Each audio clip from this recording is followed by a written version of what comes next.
존경합니다. 아멘. 오늘은 마태복음 5장 9절 화평케 하는 자입니다.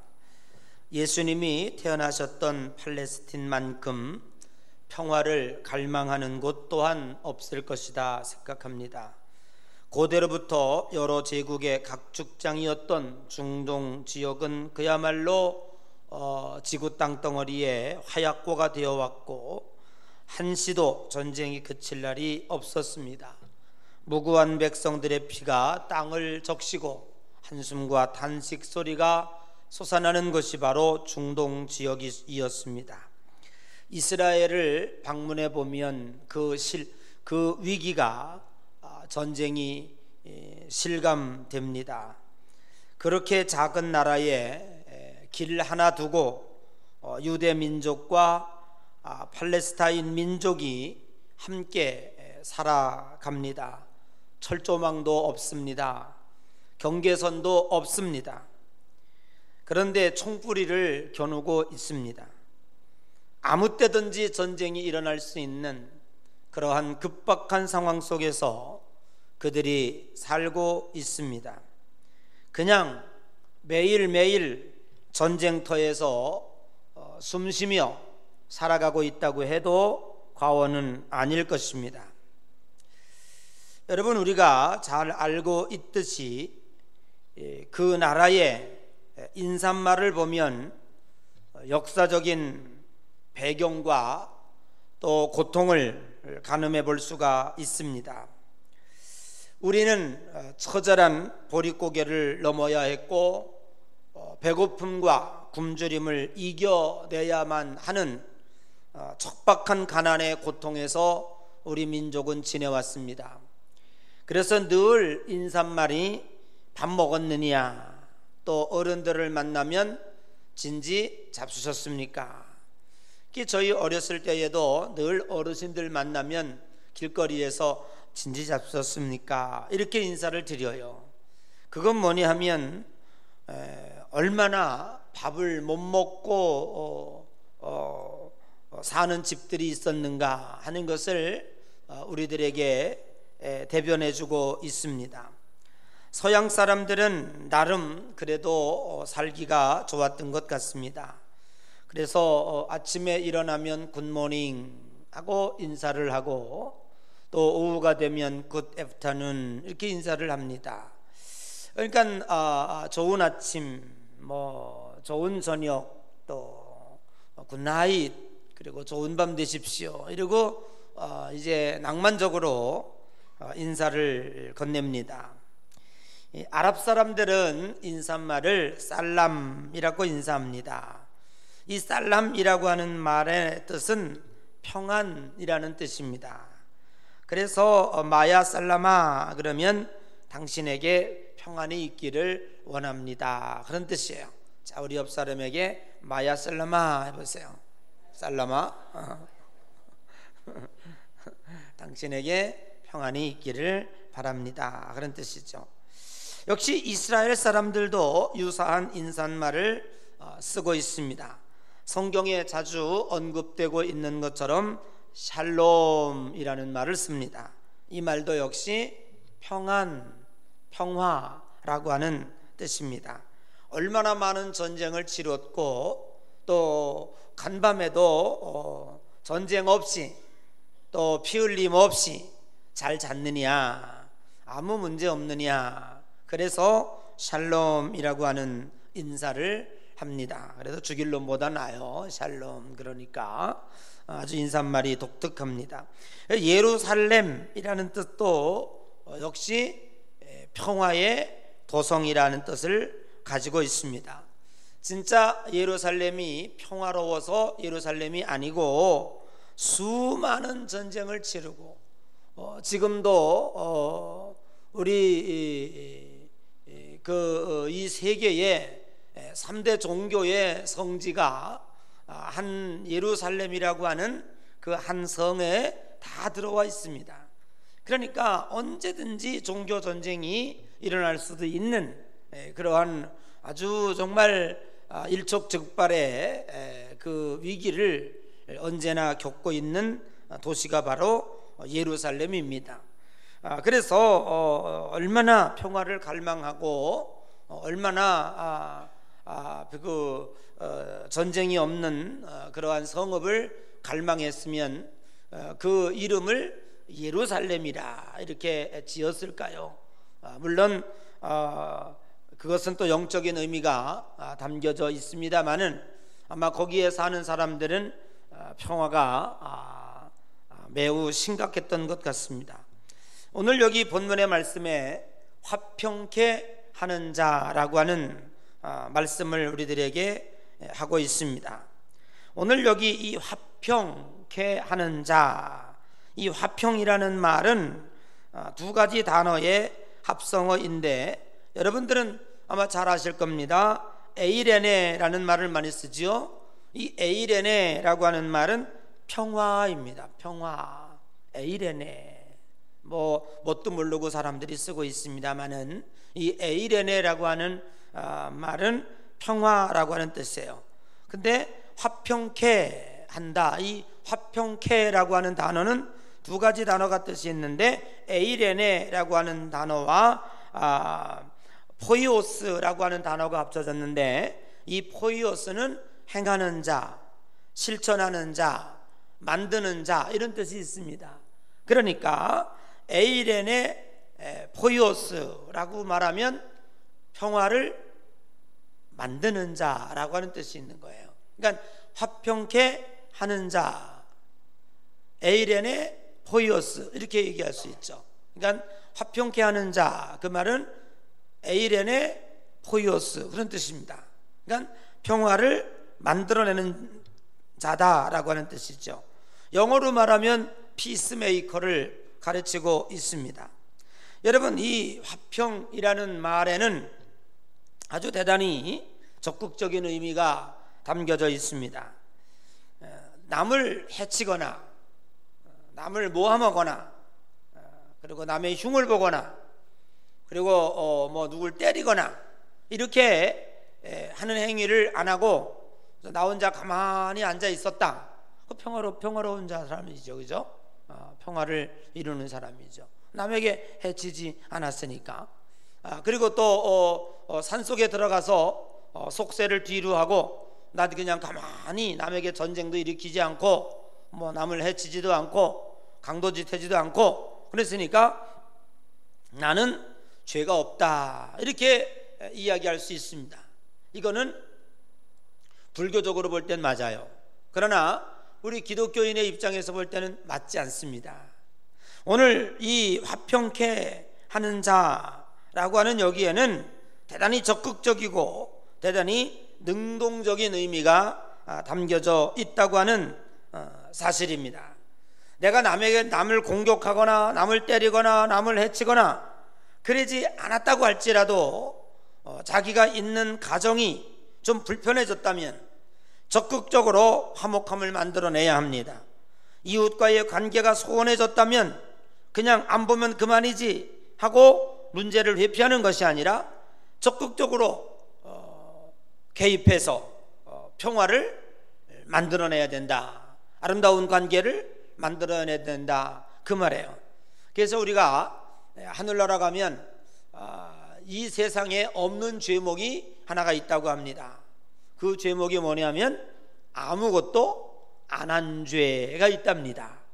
이 세상은 아무것도 안 한 죄는 율법전서 어디에도 없습니다. 아무것도 안 했어요. 가만히 있다고 이렇게 오늘 나 아무것도 안 했어, 집안에 가만히 있었어, 그랬다고 잡아가요? 안 잡아가요. 나 아무것도 안 하고 그냥 오늘 집안에 가만히 있었어, 나 1년 동안 가만히 있었어, 나 산속에 들어가서 가만히 있었어, 그러다 죽었어. 그 사람 죄 있어요, 없어요? 이 세상적으로는 죄가 없어요.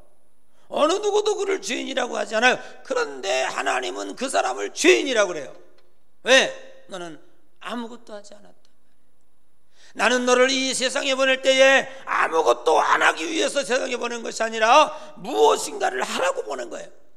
그러면 그 무엇인가를 하라는 얘기는 뭐냐면 화평케 하는 자, 즉 잘못되어진 곳에 가서 바르게 잡고 트러블이 있는 데 가서 평화를 일구어내고 네가 이 세상에 나가서 소금과 빛의 사명을 감당해야 된다, 그 말이에요. 할렐루야. 그러니까 오늘 우리 기독교인들의 입장에서 볼 때에는 아무것도 안 했다, 나는 아무 죄를 지지 않았다, 그래서 천국 가는 건 아니라 그 말이에요. 그래서 천국에 가면 아무것도 안 한 제목이 가장 크다, 그런 얘기입니다. 11세기에 시작된 십자군 전쟁, 온 유럽 지역을 피바다로 만들었습니다. 성전이라고 하는 명분으로 십자가 방패를 앞세우고 칼을 들고 무고한 이들의 생명을 얼마나 뺏어갔는지 알 수 없습니다. 점령하고 또 점령하여 내려갔습니다. 지금도 터키에 가보면, 터키가 이슬람 국가가 됐는데요, 사실은 터키가 소아시아 바울이 7교회를 개척한 곳이에요. 네, 성지입니다. 그런데 그 성지가 이슬람 국가에 지금 지배를 받고 있습니다. 왜 그렇게 됐습니까? 십자군 전쟁이 십자가를 앞세워가지고 무고한 백성들을 칼로 도륙을 하고 점령을 하니까 무조건 십자가는 싫다. 네? 십자가는 싫다. 그러니까 이슬람도 좋고 오스코 트루만 제국도 좋고 누구도 좋다, 웰컴, 그리고 받아들인 거예요. 그러다가 보니까 그 엄청난 성지가 지금 이슬람 국가가 되고, 유럽 중에 유럽이지만 유럽에 제대로 낄 수도 없고 유럽이라고 말할 수도 없는 아주 애매하게 끼인 나라가 바로 터키라고 하는 나라예요. 네, 상당히 지금 불편합니다. 그 나라는 기독교 국가입니다. 성지입니다. 사도 바울이 제일 먼저 복음을 전한 곳이에요. 그런데 그렇게 됐습니다. 그 왜 그렇습니까? 십자가를 앞세우고 전쟁을 일삼았던 그러한 그 고통들이 그들이 있기 때문에 그렇습니다.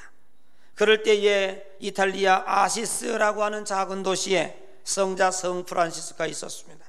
성 프란시스코는 그 십자군 전쟁을 보면서 평화의 기도를 쓰고 하나님 앞에 기도를 올렸습니다. 여러분 잘 아시는 것처럼 주여 나를 평화의 도구로 써주소서, 자기를 써달라고 말해요. 미움이 있는 곳에 사랑을, 상처가 있는 곳에 용서를, 분열이 있는 곳에 일치를, 의욕이 있는 곳에 믿음을 심게 하소서.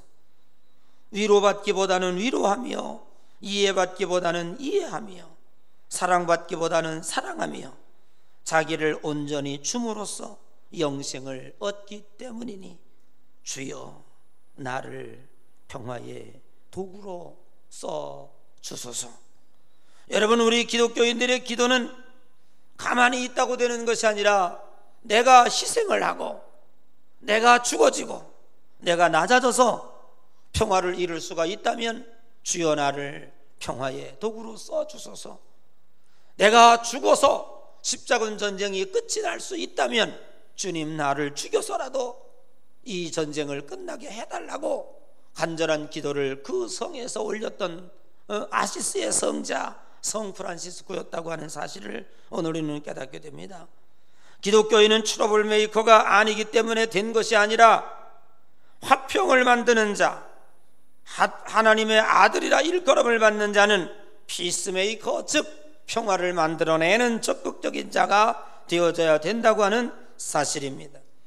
여러분, 우리는 어떻게 하면 화평케 하는 자가 될 수 있습니까? 그것은 첫 번째로 내 자신이 평안해야 합니다. 내 속이 평안치 않으면 절대로 평화를 이루어낼 수가 없습니다. 자신이 평안하지 않고 남을 평안하게 할 수 있다고 하는 말은 언어 도단입니다. 마음이 불편하고 스트레스를 많이 받고 자기 마음에 온통 불편함이 가득하면 그 사람은 아무리 노력한다고 할지라도 남을 불편하게 하고 그의 얼굴 보는 것만으로도 불편함을 자아낼 수밖에 없을 것입니다. 내가 행복해야 남을 행복하게 할 수 있습니다. 내가 건강해야 남을 건강하게 할 수 있습니다. 내 마음이 언제나 하나님이 다스릴 수 있도록, 천국이 될 수 있도록, 하나님 나라를 이룰 수 있도록 여러분의 마음을 평정과 또한 하나님의 다스림과 통제하심으로 충만하시기를 주의 이름으로 간절히 축복합니다. 요한복음 14장 27절에 평안을 너희에게 끼치노니 곧 나의 평안을 너희에게 주노라. 내가 너희에게 주는 것은 세상이 주는 것 같지 아니하니라. 너희는 마음에 근심하지도 말고 두려워하지도 말라라고 말씀하고 있습니다. 사랑하는 여러분, 먼저 우리들이 평화를 만들어내기 위해선 내 마음의 평화를 유지해야 할 줄로 믿습니다. 주님이 내 속에 들어와서 나를 주장하게 해야 됩니다. 주님이 떠나가고 악한 마귀가 내 영을 주장하면 나는 결코 평화를 이루어낼 수가 없습니다. 내 속에 하나님이 계시면 하나님이 하는 일을 할 것이고, 내 속에 악한 영 사탄이 존재하면 사탄이 하는 일을 하게 될 것입니다. 하나님에게 지배받는 하나님의 성령에 충만한 거룩한 성도들이 되시기를 주의 이름으로 간절히 축복합니다. 주님이 우리 마음속에 오시게 되면 우리는 어떻게 노래합니까? 내 영혼이 은총 입어 중한 짐 벗고 보니 슬픔 많은 이 세상도 천국으로 화하도다. 주님이 주인 되시고 주님이 나를 다스리게 하신다면 슬픔 많은 이 세상도 천국이 될 것이고, 내 영혼이 은총 입어 중한 짐 벗고 보니 초막이나 그리고 이 모든 사막 같은 세상 속에서도 우리는 기쁨을 말할 수 있고 평화를 유지할 수 있게 될 줄로 믿습니다. 두 번째로, 우리는 내가 손해볼 때에 평화가 이루어진다고 하는 진리를 깨달아야 될 줄로 믿습니다. 싸움은, 다툼은 한치의 양보가 없는 그 자리에 싸움과 다툼이 일어납니다. 여러분, 부부싸움 해보셨죠? 아니, 아까도 하고 어제도 하고 밥 먹듯 하고 저 왼수 저거 그러면서 살고 있지 않습니까? 그거 왜 그래요? 이유가 딱 한 가지입니다. 서로 한치도 양보가 없어요. 다 자기가 잘했대요. 네. 아내는 아내대로, 남편은 남편대로 각을 세우고 한치의 양보도 하지 않습니다. 네. 여러분, 창세기 2장 24절 보면 여러분 잘 아시는 말씀이에요. 안 찾아도 제가 읽어드릴게요. 자, 이런 말씀이 있습니다. 이러므로 남자가 부모를 떠나 그 아내와 합하여 둘이 한 몸을 이룰지니라. 이거 여러분 결혼식장에서 수없이 들어본 얘기죠. 여기 뭐라 그랬어요? 둘이 한 몸을 이룰지니라 그랬어요. 신비죠. 하나 더하면 이게 몇 개예요? 이죠. 산수적으로 하나 둘이 어떻게 돼요? 이게 성경은 한 몸이래요. 이걸 어떻게 한 몸을 이룰 수가 있습니까? 여기에 비결이 있습니다. 우리는 지금까지 부부가 왜 싸움이 일어나냐면 하나 더하기 하나는 둘이야. 이러니까 싸움이 일어나는 거예요. 근데 성경은 하나 더하기 하나는 하나래요. 이거 어떻게 하나가 될 수 있을까? 아주 간단합니다. 내가 2분의 1 되고 너도 2분의 1 되면 2분의 1 더하기 2분의 1은 1이에요. 또 이상하게 산수 얘기하는데 이상한 생각들을 하고 그래. 그러니까 여러분, 우리가 끝까지 하나가 되지 못하는 부부가 있어요. 그건 뭐냐면 자기 자신이 아직도 결혼하고 난 다음에도 내가 하나인 줄 알아요. 여러분, 우리 결혼이라고 하는 건 뭐냐면 2분의 1을 잘라내는 겁니다. 여러분, 결혼식이 뭐냐면 2분의 1을 잘라내는 식이 결혼식이에요. 그런데 이거를 몰라요. 내가 2분의 1이 되고 너도 2분의 1이 되고, 그래서 이 2분의 1, 2분의 1이 합쳐지게 되면 1이 되는 거예요. 우리가 함께 내 반을 양보해낼 줄 알아야 돼요. 그리고 상대방의 반을 내 반에다 채워야 되는 거예요.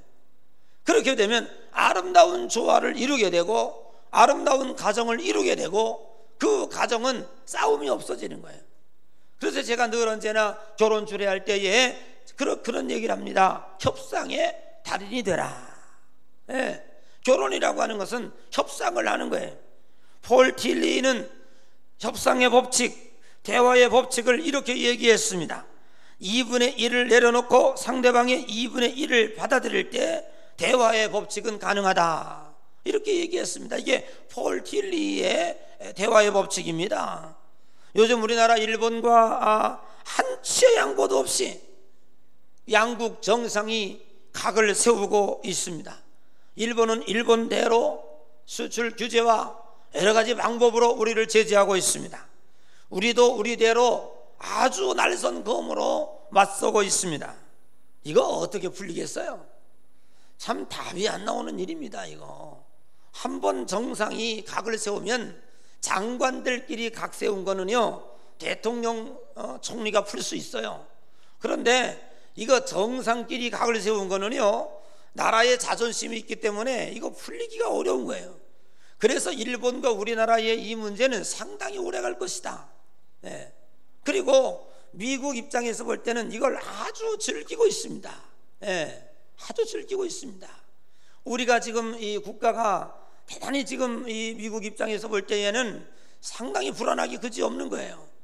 이제 이쯤 키워놓으니까 이제 자기 목소리를 내고 중국과도 가까워지려고 하고 북한도 평화로 뭐 어떻게 경제를 이룬다고 하고 뭐 그러니까 이 상당히 길들이기가 어렵게 됐어요. 그러니까 이 틈을 타서 외교적인 우위에 좀 서려고 하는 그런 모습이 아닌가라고 하는 강대국들의 이 수노림이 여러 가지로 나타나고 있습니다. 쉽지 않을 것 같아요. 좀 많이 오래 갈 것 같아요. 이게 왜 그렇습니까? 정상과 정상이 한치의 양보도 하지 않아요. 끝까지 대립을 합니다. 여기에는 뭐가 밖에 없어요? 여긴 전쟁입니다. 여긴 전쟁밖에 없습니다. 누가 제압을 하느냐라고 하는 것밖에 없어요. 그러나 여러분 부부지간에 전쟁이 있으면 되겠습니까? 누가 피해를 봅니까? 아이들이 피해를 보지요. 그 가정 망가지죠. 아무 유익이 없습니다. 그 원리는 잘 몰라서 그래요. 2분의 1을 양보하고 2분의 1을 받아들이는 거예요.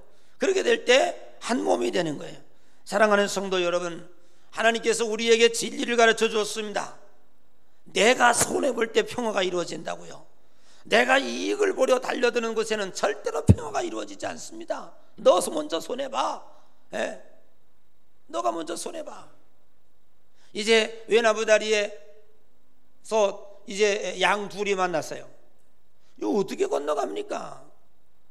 먼저 누군가 무릎을 꿇고 그 등을 태울 때 그 사람이 건너가고 나도 사는 거예요. 그런데 이걸 감히 우리는 할 수가 없습니다. 욕심 많은 인간이 어떻게 양보가 가능하겠습니까? 어떻게 내 것을 손해볼 수 있겠습니까? 타락한 인간에게는 가능한 일이 아니라고 생각을 합니다. 인간으로서는 도저히 행할 수 없는 하나님의 명령입니다. 그러나 사랑하는 성도 여러분, 이 시간에 잘 들어보시기를 바랍니다. 우리가 손해볼 때 하나님은 분명 갚아주시겠다고 약속했습니다. 손해본 것보다도 더 좋은 것으로 채워주시겠다고 하나님은 우리들에게 약속해 주셨습니다. 오늘 우리 결론적으로 누가복음 6장 38절을 찾아보고 말씀을 마치려고 합니다. 여러분, 누가복음 6장 38절을 찾아서 우리 함께 읽으십시다.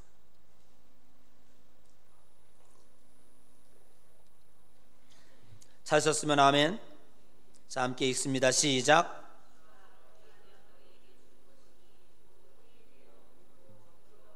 다시 이 아직도 얼마나 성경을 안 보면 누가복음을 그래 구약에서 찾고 있나. 아이고 참. 이러니까 그냥 신천지 구천지가 그냥 날뛰지요. 큰 나무에 새들이 와서 깃들인다 그러니까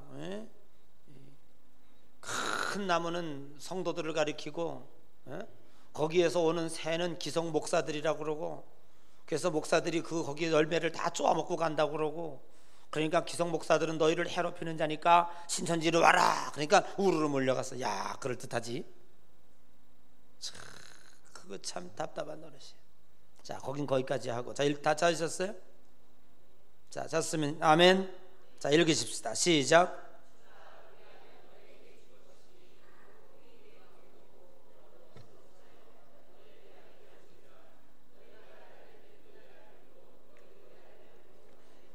아멘.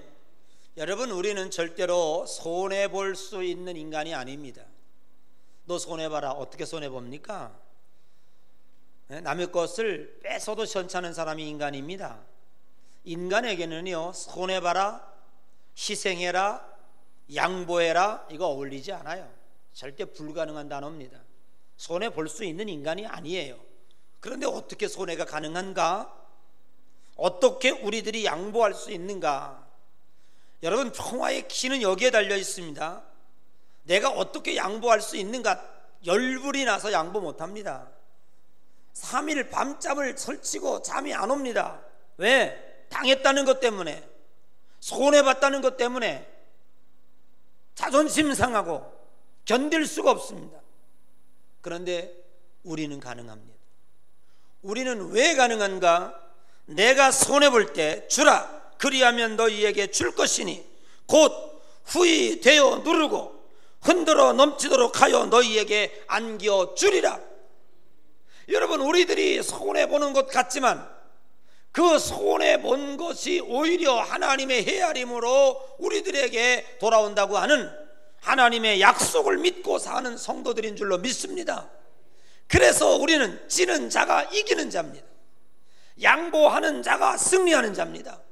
그래서 우리는 성경에 온유한 자가 땅을 기업으로 받는다고 그랬어요. 할렐루야. 이건 우리 하나님의 약속을 믿고 사는 사람들입니다. 세상 원리로 사는 사람, 우리 하나님의 원리로 살고 하나님의 약속으로 살고 하나님의 말씀으로 사는 거예요. 내 인간의 마음으로는 도저히 양보가 가능하지 않고 손해가 가능하지 않고 조금만 손해봤다 생각하면요, 밤잠을 못 자는 거예요. 자기 손해봤다는 것 때문에 속 쓰려가지고 말이에요. 근데 여러분, 이제부터 편안히 주무세요. 누가 채워주신다고요? 하나님이 채워주신다고요. 오늘 이 약속을 믿을 때 우리는 손해볼 수 있습니다. 양보할 수 있습니다. 져줄 수 있습니다. 우리 옆에 부부가 앉아있다면, 여보, 이제 내가 질게 해봐요. 그럼 뭐라 그래요? 아니야, 내가 질게, 그러지. 여러분, 우리들이 내가 한 발짝 뒤로 물러나면 하나님은 나를 더 많은 것으로 채워주신다고 하는 사실을, 이 확신과 믿음을 가지시기 바랍니다. 그래서 손해봤다고 해서 이제 잠 못 주무시거나 한 달 복달하지 마시고, 손해본 만큼 하나님이 채워주시겠다. 할렐루야. 여러분, 차라리 당하면 당하리라. 그 당한 건 누가 세워줘요? 하나님이. 여호와는 나의 목자시니 내게 부족함이 없으리로다. 그가 나를 푸른 주장에 누이시며 쉴만한 물가로 인도하시는 도다. 내가 사망의 음침한 골짜기로 다닐지라도 해받음을 두려워하지 않을 것은 주께서 나와 함께 하심이라. 주의 주께서 내 목전에서 잔을 베푸시고 기름으로 내 머리에 바르셨으니 내 잔이 넘치나이다. 아멘. 할렐루야. 여러분, 인간으로 사람들이 나를 정복하려고 하거나 하나님이 나를 의롭게 세우시고 원수의 목전에서 내게 상을 베풀어 주시는 하나님의 은혜를 우리들에게 베풀어 주시는 줄로 믿습니다. 하나님은 반드시 우리를 세워주실 것입니다. 그러나 내가 손해 안 보려고 달려들고 이기려고 달려들고 저 사람을 정복하려고 달려들면요, 우리는 수치를 당하게 됩니다. 하나님이 일하시도록 여러분들이 여러분 자신을 맡기시고 손해보는 자리라고 할지라도 기쁨으로 나아가고 하나님께 영광 돌리며 기꺼이 화평을 이루어내는, 기꺼이 평화를 이루어내는 복된 여러분 되시기를 주의 이름으로 간절히 축복합니다. 우리 다 같이 일어나셔서